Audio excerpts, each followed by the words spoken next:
Hello friends. तर मी आज कल्याणला चाललेली आहे. वालदुनी येथे बुद्धभूमी फाउंडेशनला आम्ही चाललेलो आहोत. एक कार्यक्रम आहे बुद्धांच्या जातक कथा यावर, तर तोच अटेंड करण्यासाठी आम्ही तिथे चाललेलो आहोत. आणि मग तिथे पोचल्यानंतर जो प्रोग्राम असेल तो तुम्हाला ह्या व्हिडिओवरनं मी शेअर करणारच आहे. तर चला आता डायरेक्टली भेटूया आपण कल्याणला. आम्ही पोचलेलो आहोत बुद्धभूमी फाउंडेशन कल्याण वालदुनी येथे.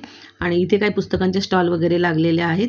यांचं नाव आहे सोमनाथ भोसले. यांच्याकडे सर्व महापुरुषांची सर्व प्रकारची पुस्तकं तुम्हाला मिळतील. तुम्हाला जर हवे असतील ना तर यांच्याकडनं तुम्ही खरेदी करू शकता. तुम्हाला जर यांचा कॉन्टॅक्ट नंबर हवा असेल तर तसं कमेंट करा. त्याचबरोबर इकडे ना ह्या ताईचा स्टॉल लागला होता. खूप छान असं बुद्धांच्या मूर्तीखाली ठेवण्यासाठी आसन पंचशीलच्या कलरमध्ये तिने बनवले होते. परत कमळाची फुलं, बरंच छान असं डेकोरेटिव्ह सामान होतं तिच्याकडे. तिचंसुद्धा कॉन्टॅक्ट डिटेल हवा असेल तर तसं कमेंट करा. आणि इथे लंच ब्रेक सुरू आहे. आम्ही लंच ब्रेकच्या म्हणजे तसाच प्लॅन केलेला, लंच ब्रेकनंतर जाऊया. कारण जे प्रबोधन होतं ते सेशन जे होतं प्रबोधनाचं ते लंचनंतर होतं. आणि इकडे आम्हाला राजाराम पाटील सरसुद्धा भेटले. ते निघत होते पण थोडीशी भेट झाली आमची तिथे. आणि खूप छान असा म्हणजे विहार जे आहेत खूप छान आहे. आणि खूप सुंदर अशी बुद्ध मूर्ती तिथे, बाबासाहेबांचा स्टॅच्यू आणि माता रमाईंची प्रतिमा आहे तिथेच, अशोक स्तंभ. खूप छान आणि प्रसन्न असं वातावरण वाटत होतं. आणि हॉलमध्ये ना सगळीकडे तुम्ही बघू शकता वरती खूप छान बुद्धांच्या जीवनावरील बुद्धांचे सगळे म्हणजे प्रतिमा आहेत ना त्या लावलेल्या आहेत. खूप छान आहे. आणि इथे जो आहे ना आवाज माझा रेकॉर्ड झाला नाही, म्हणजे खूप आवाज होता त्यामुळे व्यवस्थित रेकॉर्ड झालं नाही, त्यामुळे मी व्हॉईस ओव्हर करत आहे. तर इथे लंच ब्रेक असल्यामुळे हॉल तुम्हाला रिकामा दिसतोय. सगळे लंच करतायत. तर थोड्याच वेळात प्रोग्राम सुरू होईल. विविध क्षेत्रातील विविध राज्यातील मान्यवर इथे आलेले आहेत प्रबोधन करण्यासाठी.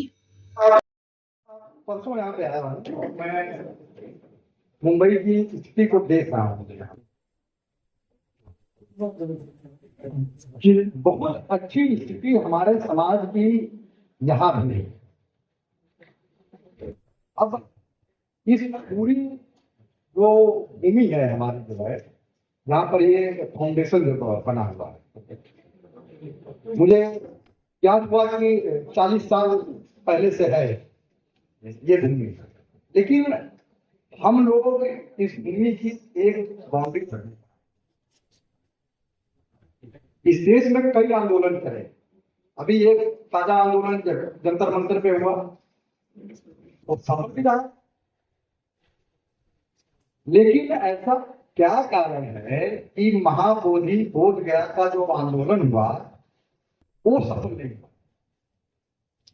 मैं भी वहां पे गया था जो है, और मुझे सुन करके जो भद्दे लोग थे, मैं कहना नहीं चाहता, लेकिन मैं पाखंड नहीं करता।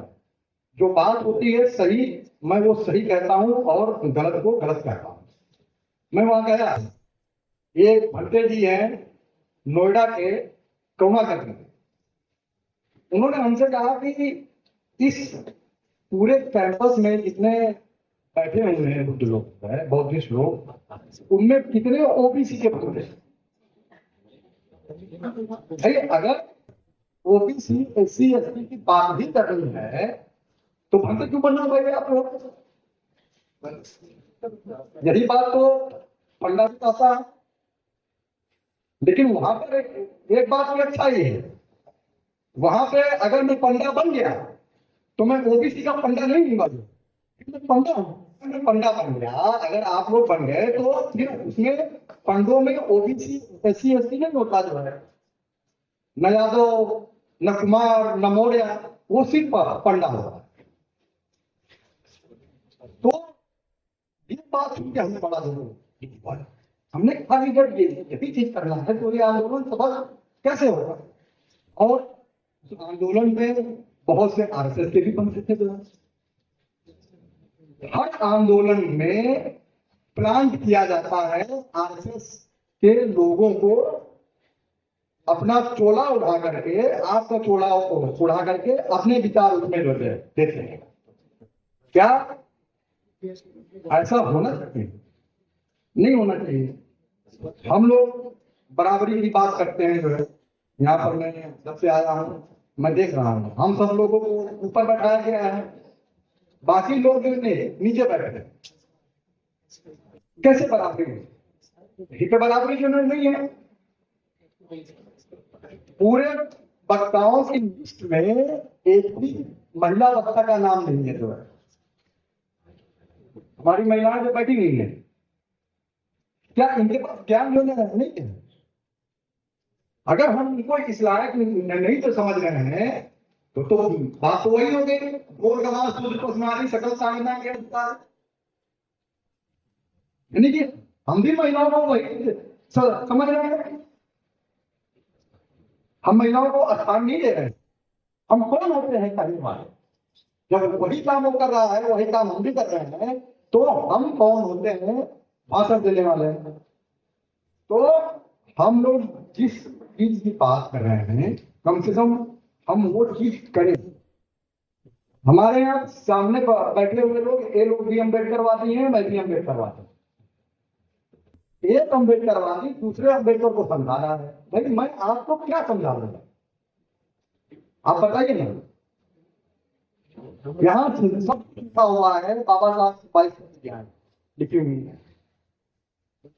हम लोग बुद्ध को ताकत न करके भगवान भगवान में कहते हैं। क्यों कहते हैं भाई? ताकत की तो बोला जा सकता है, लेकिन हम लोग जो असली समस्या है, हम लोग उससे दूर जा रहे हैं। हमारी असली समस्या है जब हमारी सांसें राजनीति से तय हो रही है। राजनीति से तय हो रही नहीं हो रही है, हमारी सांसें हो रही है। हमारी एक एक सांस को राजनीति कंट्रोल कर रही है, लेकिन हम लोग उस पर बात करने से डरते हैं। क्यों? ये महान है तो उसकी बात करेंगे, ये समान है तो बहन जी की बात करेंगे। जो सच्चाई है, हम लोग उस सच्चाई से जो सच्चाई क्या है कि हमारा लोकतंत्र खतरे में है और हम लोग उसको देख नहीं रहे हैं। और मुझे तो लगता है कि लोकतंत्र है ही नहीं जहां पर अपनी बात को रखने के आजादी नहीं है, जहां पर कुछ कहने से किसी को जेल में डाल दिया जाता है। हमारे एक दोस्त थे अटल सिद्धार्थ यादव, चलो हमने तो कुछ किया तो इसलिए मुझको जेल में डाला। उन्होंने कहा कि राम राम आएंगे, सच्ची रामायण पढ़ाएंगे। अब इसके लिए उनको तो जेल में डाल दिया। तो जब अपनी बात रखने की आजादी नहीं है तो हम कैसे कह सकते हैं कि लोकतंत्र है? लोकतंत्र नहीं है। यहाँ पर जो है एक दलील शासन करता है। और लोकतंत्र है क्या भाई? जो है हम लोग लोकतंत्र को अक्सर एक सरल सूत्र में बांधते हैं, बहुमत संख्या पर। लेकिन हम लोग भारत के लोकतंत्र की तो बात कहते हैं, हमारे घर का लोकतंत्र कैसा है इसके ऊपर भी तो ध्यान देना चाहिए। मैं एक किताब में पढ़ रहा था और इसमें लिखा हुआ है कि परिवर्तन सर्वदा स्वयं से होना चाहिए। परिवर्तन हमेशा अपने आप से करना चाहिए, फिर अपना परिवार, फिर मोहल्ला, फिर देश की बात करें कभी भी। लेकिन हम देश की बात जो करें और हमें को देख ही नहीं रहे हैं। और इस देश में दो संस्कृतियों की लड़ाई चल रही है, एक ब्राह्मणवादी संस्कृति और एक बौद्ध संस्कृति। और हम सब लोग कहीं न कहीं ब्राह्मणवादी संस्कृति को प्रोत्साहन कर रहे हैं। ये सच्चाई है, आप भी कर रहे हैं, हम भी कर रहे हैं। कहीं न कहीं से किसी को उसका न्याय नहीं देना, किसी को उसको प्रताड़ित करना, सब कुछ हम लोग करते हैं, डेली करते हैं, हर कदम से करते हैं। इसलिए हम लोग को ये मानना चाहिए कि हम लोग की ब्राह्मणवादी संस्कृति के ही बड़े पोषक हैं, जिनमें कि ब्राह्मण लोग हैं। लेकिन हम लोग संविधान के पीछे कि हम संविधान को मानते हैं तो इसलिए हम ब्राह्मणवाद के पोषक नहीं है।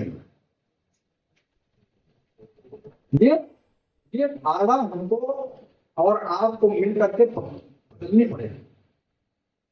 आए तो क्या किया, हम तो सब कुछ गंवाने के बाद भी होश में भी नहीं आ रहे। कोई होश में आया इसमें? नहीं आया। और दूसरा, नवाज देवबंदी साहब, बस मैं इसी के साथ अपनी बात को खत्म करूंगा कि हम लोगों को एक दूसरे के साथ खड़े होना चाहिए सुख दुख में। उनका एक कविता थी, फूस का छप्पर, सब लोग तो सुने होंगे, जो है कि क्या कहा गया है, जलते घर को देखने वालों फूस का छप्पर आपका है। जलते घर को देखने वालों फूस का छप्पर आपका है, आग के पीछे तेज हवा है और मुकद्दर आपका है। उसके कदर पे मैं भी चुप था, मेरा नंबर अब आया, मेरे कदर पे तुम भी चुप हो, अगला नंबर आपका है। वाह, तो इस देश की सच्चाई है, इससे हम लोग भाग नहीं सकते जो है। और मैं आपसे वो वादा करके जा रहा हूं, खड़ा साहब मुझसे मिलते रहते सर लखनऊ में, मैं आपसे वादा करके जा रहा हूं, आप लोगों ने अगर आने वाले चुनाव में सरकार बदल दी तो मेरा खड़ा साहब से वो वादा है कि कितने लोगों को बहुत बनाऊंगा जो है। मैं कर चुका हूं, वो आपको बताएंगे, 1 लाख आदमी का टारगेट है। लेकिन पहले ये काम करिए, ये काम जरूरी है।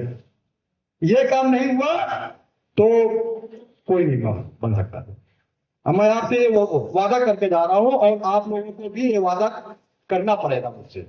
धन्यवाद। इंकलाब लाने के लिए जो भी बातें कही है, बहुत ही सराहनीय ऐसी बातें आपने यहाँ पे रखी है।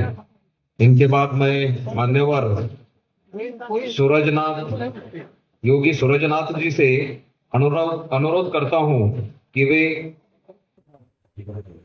अपने विचार मंच पर रखे। धन्यवाद सर, मुझे जो समय दिया है आप लोगों के सामने मेरे विचार बात रखने के लिए। पहली बात ये कि भारत में बुद्ध की वाणी रही नहीं थी, बाहर वालों ने संभाल के रखी, क्योंकि वो बड़ी क्रांतिकारी और सारी धर्म नाम परंपराओं को समाप्त करने वाली, कोई परंपरा टिकती नहीं विचार के पैदा धर्म, क्योंकि धर्म अस्तित्वगत होता है। उसे कोई धर्म दीन जॉब रिलीजन कुछ भी कहे, मगर वो अस्तित्वगत होता है, विचार की पैदाइश नहीं। तो इस बात को बुद्ध ने कॉम्प्रोमाइजली उजागर किया और सब तारीखियों के साथ में उजागर किया। धम्म की जितनी बारीकियां बुद्ध ने उजागर की दुनिया में दूसरे किसी ने ही आज तक वो उजागर कर नहीं सके, नहीं की है, कर नहीं सके, कहना नहीं की है। और इसीलिए बुद्ध को धम्म यदि कुछ जानना है, समझना है, जीना है, तो बुद्ध को बाईपास नहीं किया जा सकता। मगर ऐसी सबकी बात भारत में समाप्त हो गई थी, बाहर वालों ने संभाल के रखी। धन्यवाद है उनका, थैंक्स टू नेचर। और इसी तरह से बुद्ध के बाद में वो पावर की ऐसी भारत में जो पैदा हुई, जन्म लिया, और गोरख है 1000 साल पहले, बुद्ध 2500 साल पहले।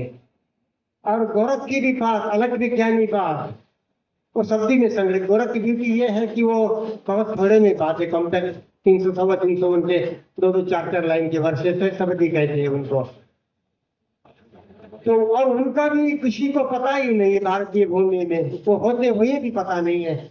कुछ साधुओं ने, कुछ यूनिवर्सिटी में, कुछ स्कॉलर्स ने आपके जैसे संभाल करके वो चल रही है।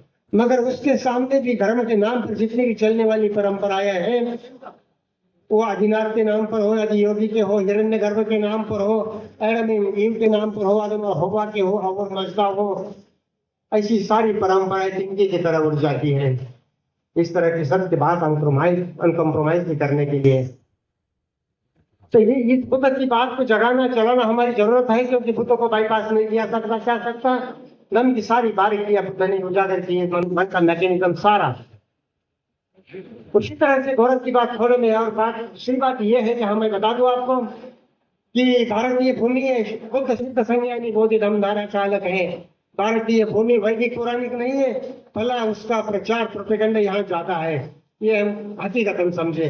और जब जो हकीकतन वास्तविक स्थिति में है, फिलोसॉफिकली है, थेरापिकली, फिलोसॉफिकली है, प्रैक्टिकली है, गोरख सत्य के साथ, त्रिपिटक बुद्ध वचनों के साथ में, वो सिद्ध और बुद्ध धारा, बुद्ध और सिद्ध धारा फिलोसॉफिकली एक है। और इन दोनों की एक ताकत, एक एनर्जी तक आपस में जुड़ जाती है, तो फिर कोई भारत में एनर्जी उनके सामने टिक नहीं सकती। आदित्यनाथ जी हमारे योगी जी मुख्यमंत्री है यूपी के, वो गोरख के बहाने में मुख्यमंत्री है। मतलब विडम्बना है ये। मैं यहाँ ओपनली कह देता हूँ कि योगी आदित्यनाथ जी गोरखनाथ जी के बहाने में है मुख्यमंत्री है। Gorakhnath ji openly on record Buddha के बाद बुद्ध जैसे कि देवी देवता पूजा पाठ मतलब जो भी धर्म के नाम पर विचार पैदा इस बातें नकारते हैं, उसी तरह से गोरखनाथ जी ऑन रिकॉर्ड राम को नकारते हैं, हिंदू मुस्लिम को नकारते हैं, वेद पुराण को नकारते हैं, देवी देवता ब्रह्मा विष्णु महेश को नकारते हैं, पार्वती को भी नकार देते हैं। मतलब ये बात नाजुक होती है लेडीज फेमिनाइन हार्ट के लिए, मगर हकीकत मनमुखी लेडीज का सम्मान है, मगर विचार की पैदाइश धन ज्ञान के नाम पूजे लक्ष्मी सरस्वती और धन ज्ञान का अवमान हो तुम्हारी मती। हमारे यहाँ तो लक्ष्मी के नाम पर जो पूछता है वो समाज माता समाज ज्यादातर वो लक्ष्मी को कुल देवता कहता है। उनको ये गुंठा जमीन नहीं, कोई ज्ञान का अकाउंट नहीं। पहले तो हिंदू धर्म के नाते, आज कुछ हो तो अलग बात है। एक गुंठा जमीन उनके ऊपर नाम पर नहीं, कोई प्रॉपर्टी नहीं, कोई उनके नाम पर बैंक का अकाउंट पैसा ही नहीं उनके पास। बड़ो मजदूरी करेंगे, बाहर में अछूत बन करके रहे वो लोग सारा समाज। और वो इस तरह जो वो देवी लक्ष्मी पूछते हैं और उसको कुल देवत कहते हैं, वो प्रोपेगेंडा के प्रभाव में इस तरह से बैठे हुए है। मगर बारिश से परसों ही मैं गया था एक गाँव में पामार लेकर के, वो बंदा हाथी देवता रंजन गाँव गणपति रंजन गाँव ना कहे हाथी देवता रंजन गाँव कहे उसे, तो वहां गया था हमारे गांव में। उन्होंने मुझे पहले उठाने की, मुझे मंदिर मच्छी से कोई मतलब नहीं, मगर साधु सन्यासी होने के नाते कलश बिठाने के लिए बोला गया मैं। फिर मैंने उनको प्रबोधन किया कि ये लक्ष्मी जो है महालक्ष्मी है, ये महालक्ष्मी गजलक्ष्मी महामाया महामाता, ये बुद्ध की माता, उसका ये सिंबलिक रिप्रेजेंटेशन है महालक्ष्मी, ये गजलक्ष्मी, ये महामाया महामाता रुक्मिणी देवी का ये प्राथमिक सिंबॉलिक रिप्रेजेंटेशन है। और इसीलिए ये इतने हाथ में गहराई में बैठी हुई है कि प्रॉपर्टी कुछ भी ना होते हुए, प्रोपेगेंडा में खराब होते हुए भी वो उसको अपने हसीने से लगाए चल रहे। जैसे कि ये अभी पाटिल साहब ने कहा कि एक वीरा देवी हमारे पुत्र की माता है, तो इस बात को इस तरह से जगाना हमारी जिम्मेदारी है। तो एक बात यहाँ मैं डिक्लेयर कर देना चाहता हूँ, वो खराब सर ने इस बात में मुझे अनुरोध किया है कि योगी जी आप ये काम कर सकते हैं। आप एक comparative study and presentation of the text Gorakh Shabdi with Dhammapada, Gorakh Shabdi with Dhammapada, Gorakh Shabdi Dhammapada के साथ में, क्योंकि उन्होंने शब्दी का अभ्यास करते हैं तो वो एब्सोल्युटली फिलोसॉफिकली उसको उसकी समानता देखते हैं, एकता देखते हैं। तो ये काम करें और इस तरह से और तरह से एक सिद्ध बुद्ध संज्ञान को पहले से ही है वो। मैं तिब्बत में जाएंगे तो 984 की मनमुखी है, मगर एक सिद्धों की नाथों की वहां बात चलती है वो बुद्ध के साथ में, वो हाथ चलाते हैं वो। तो इस तरह से वो बात है। भले बुद्धानुशासन है, अनंत बुद्धों का शासन है, अनुशासन है, देशना है। और ये उसी तरह से गोरख कहते हैं कि सुनी गुणवंता सुनी बुद्धिवंता, अनंत सिद्धार्थ की बानी, ये अनंत सिद्धों की बानी है, जो भी बुद्ध की अनंत बुद्धों की बानी है। सिद्धार्थ बुद्ध की नहीं, सिर्फ गोरख की नहीं है, अनंत गोरख की, अनंत सिद्धों बुद्धों की खोजियों की बानी है। और ये बानी कौन जिंदा रखता है, चलाता है? गुदड़ी सिद्ध साधिका चलाई, गुदड़ी जुग जुग तय आई, युगो युगों से ये ज्ञान की गुदड़ी आती है। और इसको खोज करने वाले सी और को जिंदा रखते हैं। कोई अवतार मसीहा मैत्रेय शेरिया रसूल वगैरह मनमुखी विचार पैदा इस पात्र नहीं, ये हमारी जिम्मेदारी होती है, हमने ये करना होता है, चलाना होता है। तो धम्मपद है, गोरख शब्दी भी धम्मपद, गोरख शब्दी धम्मपद के साथ इस ऊपर हम काम करेंगे सर। और इसके सब मैं अपने आप को समर्पित करता हूँ कि भगवान नाइक के साथ ये London retired professor machine university के साथ मिलकर के हमने 30 साल 32 साल तक काम किया, गोरख शब्दी का और 2 किताबों का काम किया हमने और इसको प्रकाशित किया। तो ये दूसरा काम। और तीसरी बात मैं बता दूं आपको, ये कुंभ मेला 150 सालों में सबसे बड़ा कुंभ मेला था शायद, ये प्रयाग का कुंभ मेला अभी जो हुआ आगे वाला त्रिम्बक में आ रहा है। तो उसमें मैं गया था, अपने गोरखनाथ दलीची ने योगी जी का अपना दलीचा, और उसमें हमारी जो बात प्रकाशित हुई, एक खास हरियाणा वाले चैनल ने, यूट्यूब चैनल ने उसको संयोग से वो रिकॉर्ड हुआ। तो उसमें वो एक आदमी का, एक साधु का सबसे ज्यादा वायरल वीडियो है। पहले फिर IIT बाबा के या उस लड़की के आंखों वाली वगैरह वगैरह अनेकों के है, मगर एक आदमी का शॉर्ट्स उसके करोड़ों तक गए। और उसका जो मेन वीडियो है 13 सेकंड का, वो भी 20 लाख लोगों तक अभी तक पहुंच गया है। तो कहीं भी मैं जाता हो तो मुझे कहते थे, कोई रिक्शा वाले, कोई पुलिस वाले, कोई तहसीलदार, कोई तलाटी, ऐसे सरकारी अधिकारी, कर्मचारी, शिक्षक वगैरह, योगी जी आपका वीडियो, आपका वीडियो कुंभ मेला से। और उसमें हमने ये कहा, ओपनली कहा कि सनातन शब्द चारों वेदों में नहीं है, भगवान शब्द चारों वेदों में नहीं है। भगवान इस अर्थ से है, एक बार भागवान का इस अर्थ से भगवान है, भगवान मतलब भाग्यवान, लकी, इस अर्थ से। भक्त रागो भक्त दोषों के अर्थ में नहीं है। अलख निरंजन अवधि शब्द भी वेदों में, चारों वेदों में नहीं है। और भारतीय भूमि सिद्ध बुद्ध बोधिधम का अलख है, और ये अलख की व्याख्या गोरख ने की है। अवधू शब्द की व्याख्या बुद्ध की है, नाथ शब्द की व्याख्या बुद्ध की है, निरंजन की बात बुद्ध की है, निरंजना नदी के किनारे ही। और उसको शब्द को चीर फाड़ करते हुए देखेंगे, निरंजन, निरंजन, निरंज, रंज मतलब दुख, दुख रहित, निरंजन मल रहित, दोष रहित, निरंजन राग देश कर्म एंटरटेन रहित। इस तरह से वो शब्द में ही उसकी बात समाया। उसके लिए उस निरंजन चेतना के लिए प्रेजेंस ऑफ द माइंड, हमारी चित्त चेतना में दो ही क्षमता है, एक थॉट थिंकिंग और दूसरी presence of the mind, attention. Attention can use thought और नॉट वाइस वर्सा। विचार अटेंशन पर हावी हो सकता है, अटेंशन पर, प्रेजेंस पर कभी आ नहीं सकता। ये बात हमसे समझे और इस तरह से बुद्ध बोधि चेतना के साथ में हम जगने का प्रयास करें। विचार डिजाइन कर सकता है, पता नहीं किसने देव देवी देवता पैदा करे, ईश्वर के नाम पर अल्लाह है, द्वार है, परमात्मा है, आत्मा है, ब्रह्म है, पता है, सारी विचार का पैदा किया। मसाला साइड करने की जरूरत नहीं, तिरस्कार में, तिरस्कार अपने आप को तकलीफ देता है। साइड कर सबकी बात, सच पथ के दो आयाम है, एक झूठ को उजागर करना सो दैट वो साइड हो जाता है, दैट साइड है, और दूसरी बात सच को समझकर बारीकी से चलते जाना। तो ठीक है, 2 बार चिट्ठी आ गई, बहुत हो गया। ओके, धन्यवाद। बहुत बहुत धन्यवाद मान्यवर योगी सूरजनाथ जी और मुकेश जी और यादव जी। वे दोनों डॉक्टर खरात साहब और यादव साहब का सत्कार और सम्मान करने जा रहे हैं। मैं उनसे अनुरोध करूंगा कि समय को ध्यान में रखते हुए जल्द से जल्द मान्यवरों का सम्मान करें, जल्द से जल्द मान्यवरों का सम्मान करें, पुष्प देके। ये सभी लोगों के तरफ से उनका सम्मान है, ऐसा हम समझते हैं।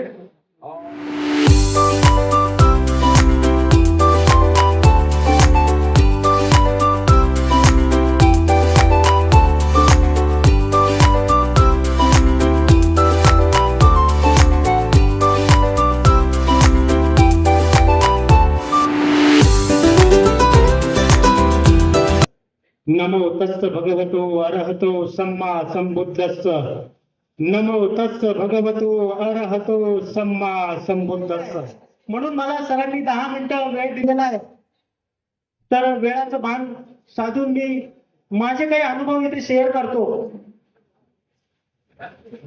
आपण बरेचदा बघतो की सरांनी सांगितलं की बौद्ध परिषदा होतात, गाणी, अजून काय भाषणे, काय वेगवेगळ्या अजून सांस्कृतिक कार्यक्रम होतात आणि आपण ऐकतो आणि आपलं मनोरंजन करतो।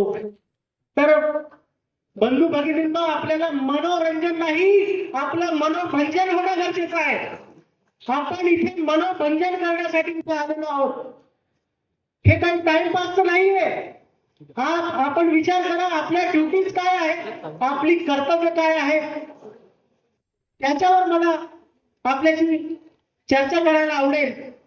माझ्याहून अतिशय विद्वान असे इथे बोलणारे वक्ते आहेत, ते धम्म सांगणारे आहेत, परंतु मी माझ्या काही गोष्टी ज्या प्रॅक्टिकली जीवनातून अनुभव केलेल्या आहेत ती मी आपल्याशी शेअर करून इच्छितो। कारण की आपल्याला निश्चित दिसेल की आपण कुठे आहोत, हे आपलं स्थान आपल्याला दिसेल, म्हणून मला काही गोष्टी इथे शेअर करायच्या आहेत। पोलीस दलामध्ये अधिकारी असताना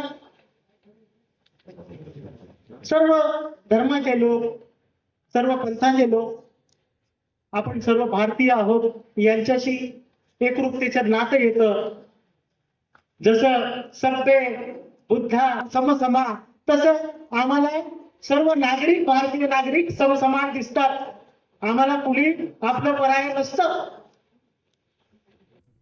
तर एक दिवस सर मी शेअर करू इच्छितो. एक दिवस स्टेशन हाऊस ऑफिसर असताना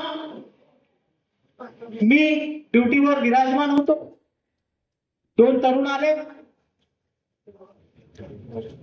आणि त्यांना कुणीतरी सांगितलं की मोरे सरांचा पालीचा अभ्यास आहे आणि ते बुद्धिस्ट आहेत, जयभीमवाले आहेत. ते आले माझ्या समोर, काही सोसायटीचं मॅटर घेऊन आले आणि मी बोललो त्यांना, बाळांनो काय समस्या आहे तुमची? तर ते म्हणाले सर असं असं आहे.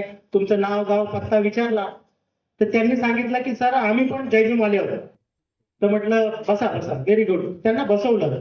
त्यांना माझ्या कर्मचाऱ्याला सांगितलं की यांना पाणी द्या. पाणी वगैरे पाजलं त्यांना आणि बोललो की बाळांनो, मी त्यांना हळूच बोललो की तुम्ही जयभीमवाले नाहीये, तुम्ही कोण आहे? साहेब असं कसं म्हणता? अरे तुम्ही ऐका तर खरं, तुम्ही स्वतःला बुद्धिस्ट म्हणून घ्या. तुम्ही बुद्धिस्ट आहात, तुम्ही जयभीमवाले नाहीये. जयभीम हा आपला अभिवादनाचा शब्द आहे, आपला श्वास आहे. पण तुम्ही कोण आहे? तुम्ही बुद्धिस्ट आहे. तर म्हणे सर असं असं आहे. आणि आम्ही बोलत बोलत मग सोसायटीची चर्चा करता करता मी गेटवर आलो. सायंकाळची 5-5:30ची वेळ होती आणि तेवढ्यात काय झालं, त्या पोलीस स्टेशनच्या रस्त्याच्या समोरून बाटली भंगारवाला जात होता. काय जात होता? हाच गाडीवर बाटली भंगार विकणारा. तर त्याला मी थांबवलं, म्हटलं बेटा इधर आ. तो थोडा चाचपला, कारण की मी गणवेशामध्ये अधिकारी, अरे बाप रे मेरे से कुछ गलती तो नहीं हो गया. आणि मग तो आला, सर क्या हुआ? तर मी बोललो की क्या नाम है? साहब मेरा नाम अब्दुल वहीद, असं काही सांगितलं त्याने. म्हटलं व्हेरी गुड. या मुलांना मी माझ्या सोबतच ठेवलं होतं. बाळांनो तुम्ही काय शिकले? तो म्हणे साहेब मी पोस्ट ग्रॅज्युएट आहे. दुसरा म्हणतो मला 1,20,000चं पॅकेज आहे. आणि तो तिसरा म्हणतो की साहेब मी पण पोस्ट ग्रॅज्युएट आहे, मला 80,000चं पॅकेज आहे आणि मी असं असं या सोसायटीत राहतो, इथे इथे काम करतो. म्हटलं बाळा वेल एज्युकेट, तुम्ही शिक्षण वगैरे घेऊन तुम्ही पदवीधर झालात, मोठ्या नोकरीवर आहेत. म्हटलं बाळा तुम्ही आता बुद्धिस्ट आहेत, तर मला एक सांग, तुला पंचशील येतं का? गणवेशातला एक पोलीस अधिकारी विचारतोय. ते दृश्य उभं करा, चित्र डोळ्यासमोर उभं करा आणि बाजूला एक बाटली भंगारवाला आहे. तर तो गणवेश तो म्हणतो की साहेब जातो मी कधी कधी विहारामध्ये, तर मला पंचशील येतं. मग म्हटलं म्हणून दाखव. तर त्याने पंचशील म्हटलं, परंतु शीलच चुकवली. क्रम चुकवला. पहिलं शील म्हटलं तर डायरेक्ट दुसऱ्या शिलावर 4थं शील आलं. असं क्रम चुकवला आणि वेळ वाटलं. दुसऱ्याला तर पंचशील आलंच नाही. साहेब म्हणे मी फक्त ऐकले नाही, पंचशील मला येत नाही. म्हटलं बेटा इधर आ, नजदीक आ. मग त्याला पण रस वाढायला लागला त्या बाटली भंगारवाल्याला. म्हटलं बेटा तुम कौन है? हाँ मैं मुसलमान है, मैं मुस्लिम है. Very good. तुम कितना पढ़ा है? साहब मैं स्कूल में गया ही नहीं, बाटली भंगार बेचता हूँ. साहब आप क्यों पूछ रहे हैं? तो बोला बेटा ये जो है ना, इनको मैं पढ़ा रहा हूँ अभी, इनको तुम्हारी शिक्षा दे रहा हूँ. तो बोला ऐसा कैसा, मैं कैसे पढ़ाऊंगा? मैं बड़ा पढ़ाएंगे तुम. तो तुम स्कूल में नहीं गए, तो तुम मस्जिद में जाते हो, तो आपको कुरान की आयत पढ़ने को आती है क्या? तो पट्टे काय म्हणतो, साहब मुझको नहीं आएगा तो किसको आएगा? ये मेरा सिवा किसको नहीं आएगा? मैं करके बताता हूँ. सुरू केलं त्याने आणि त्याने त्या आयत्या म्हणून दाखवल्या आणि मी त्या पोरांकडे अशी नजर फिरवली. म्हटलं बाळा हा अंगठा छाप आहे आणि तुम्ही पदवीधर आहेत, तुम्हाला आपल्या धर्माचा ABCD माहिती नाही, तर तुमच्या घरात ते सुख कसं नांदेल? असं म्हणणे. ज्या दिवशी ती माता भगिनी ती कंपल्शन करेल की बाळांनो तुम्ही हातपाय धरून बाबासाहेबांना आणि भगवान बुद्धांना वंदन करा, त्रिसरण पंचशील म्हणा, त्याशिवाय तुम्हाला भोजन मिळणार नाही. ही खरी शिकवण आपल्याला घरामधून निर्माण करावी लागेल. मंच तर भरपूर आहे, खूप काही समाजामध्ये समाजसेवा करणारे धम्म सांगणारे उपासक आहेत, परंतु आपल्याला घरामध्ये हे ट्रेनिंग सेंटर निर्माण करावं लागेल. याच्यासाठी हा अट्टहास आहे. मला इथे बोलण्याची संधी दिली. बोलण्यासारखे खूप काही अनुभव होते. मला एवढं सांगायचं आहे, नाही वैरेन वैराणी संमंतीचं पुदाचनन अवैरेनच संमंती हेच धम्मो सनातनो. वैराने वैर कधीच संपत नाही, अवैरानेच संपेल. आपल्याला मैत्री, करुणा, मुदिता खूप मोठ्या प्रमाणात डेव्हलप करावी लागेल. तेव्हा असे सरांसारखे उपासक येतील, शिव साहेबांसारखे उपासक येतील आणि ते धम्माच्या वाटेवर निर्वाण प्रत प्राप्त करतील. ते पुण्य तुम्हा आम्हाला जाईल एवढंच सांगतो आणि सर्वांच्या आरोग्याची मंगल कामना करतो. सर्वांना धम्माचं सुख लाभो. सर्वजण धम्माच्या पथावर आरूढ होऊन निब्बाण गतीला प्राप्त हो. एवढंच मी इथे बोलतो आणि इथे थांबतो. भवतु सर्वमंगलं, भवतु सर्वमंगलं, भवतु सर्वमंगलं.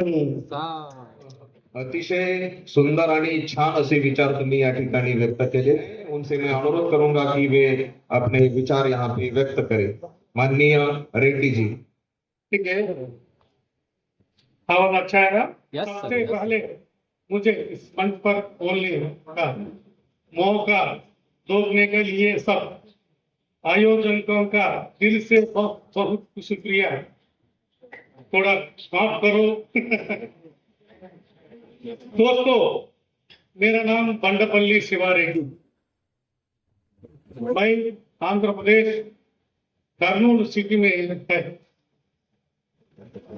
पिछले 4 साल से मैं भारत का इतिहास लोगों तक पहुंचाने के लिए देश भर में मोटर बाइक से 1 लाख किलोमीटर से ज्यादा सफर कर हुआ हूँ. मैं अब तक 1 लाख किलोमीटर ज्यादा जर्नी करे. पूरा नेपाल से 4 टाइम चले गए. मैं तो बुद्ध का इतनी मानेगा. मैं प्राचीन ऐतिहासिक जगहों, पुरातत्व सबूत, शिलालेख और इतिहास से जुड़ी बातों का सोशल मीडिया के जरिए लोगों तक ढूंढा अनुभवी.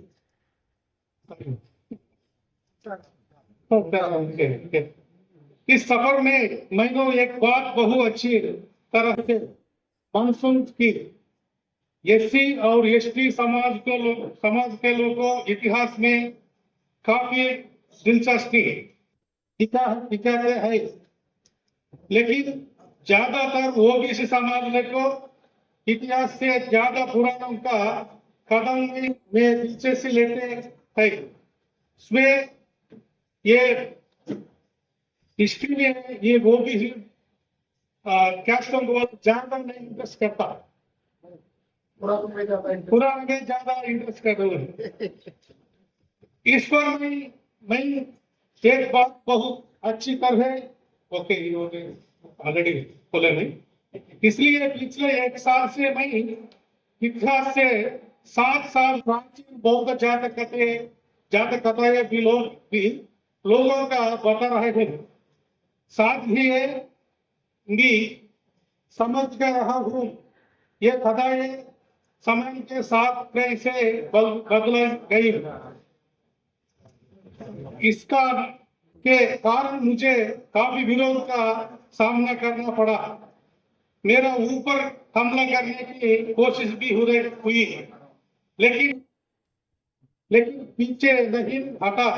मैंने फैसला किया कि सच को और मजबूती से लोगों तक पहुंचाना है. इसलिए अब मैं दशरथ जातकता पर एक फिल्म बना रहा हूँ. हमारा ट्रेलर भी रेडी हो गए. बहुत जल्दी दशरथ रामायण नाम से यह फिल्म आप सबके सामने आएंगे जल्दी. मेरा यकीन है कि अगर कल्पना की कदम को पर इतनी बड़े फिल्में बना सकी है, तो नीति और इंसानियत का संदेश देने वाली जातकतों पर भी फिल्म बननी चाहिए. उसमें बॉलीवुड में, आंध्र प्रदेश में बड़ा बड़ा हीरो, बड़ा प्रोड्यूसर्स में पूरा ये काल्पनिक कथा, रामायण महाभारत फिल्म रेडी करने का, रेडी तैयार है, ऑलरेडी हिंदी में फिल्म रिलीज करने का। मेरा यकीन है ये अगर कल्पना की कदम के पर इतनी बड़ी बड़ी फिल्म बनो सकती है तो इन बच्चे में अगर शूटिंग में इतनी ताकत मिल सकती है तो सच में उससे ज्यादा ताकत होनी चाहिए। मैं झूठा इतना बड़ा प्रॉपर्टी बड़ा फंक्शन, अच्छा क्या बोलेंगे वो, ठीक है, संदेश देने वाले जातक कदमों पर भी फिल्मी बननी चाहिए। ओरिजिनल बोले तो मेरे पूरा नया था, पूरा बोर्ड चेंज हो जाता। ठीक है हो गए। मेरी इस यात्रा में ये रेगिस्तान में ओएसिस की तरह सनातन धर्म आध्यात्मिका सामाजिक विकास संस्था प्रभुत्व भारत मिशन और प्रियदर्शिनी समाज अध्ययन के नई दिल्ली के तहत आयोजित राष्ट्रीय जागरूकता सम्मेलन के बार में डॉक्टर विलास कारक से मुझे बताया तो मुझे बहुत खुशी हुई। खुशी वक्त मैंने फैसला कर लिया था कि मुझे जरूर यहाँ आना है। आज आप सबको देखकर मुझे एक नई हिम्मत मिली है। मुझे लग रहा है कि मैं अकेला नहीं हूँ, मैं अकेला नहीं, मेरे साथ है।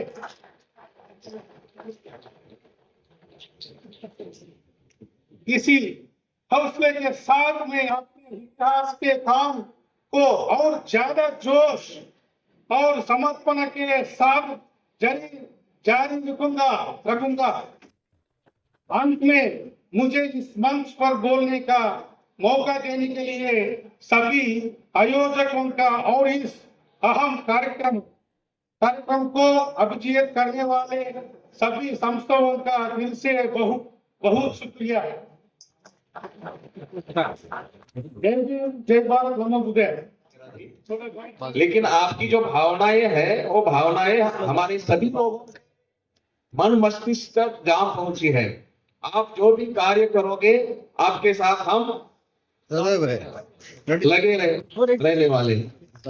ओके, इनके बाद जो श्रीलंका से हमारे भंते जी, वंदनीय भंते जी आए हैं, भंते यश जी थेरो, इनको मैं नम्र निवेदन करता हूं कि वे अपने विचार रखे, हमें धम्मदेशना दे। व्हिडिओच्या सेकंड पार्टमध्ये आपण बघणार आहोत भंतेजी यश महाथेरो यांची धम्मदेसना, त्याचबरोबर लेणे अभ्यासक जगताप सर हे सुद्धा बोलणार आहेत।